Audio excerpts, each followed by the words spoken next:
艺人迪英、孙鹏之子孙安佐在美国闯祸返台后，靠着拍片聊健身、动漫，展现真性情自我，人气由黑翻红。不仅个人 YouTube 频道突破15万订阅人次，更有业配找上门。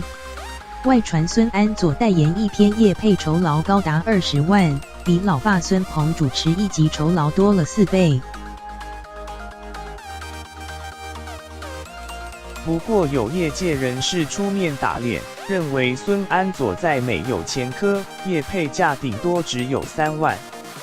孙安佐积极转型网红，累积人气初见成效。近日他接连贴出几则业配广告，包括乳清产品、饮料品牌都找上门，让他开心直呼以后可以喝免费奶茶了。粉丝也纷纷大赞以后换你养家了。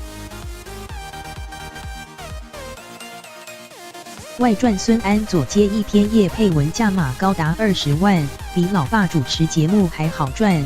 但据联合报报道，有业界人士认为这价码太夸张，指出孙安佐在美惹是有前科，业配价顶多只有3万。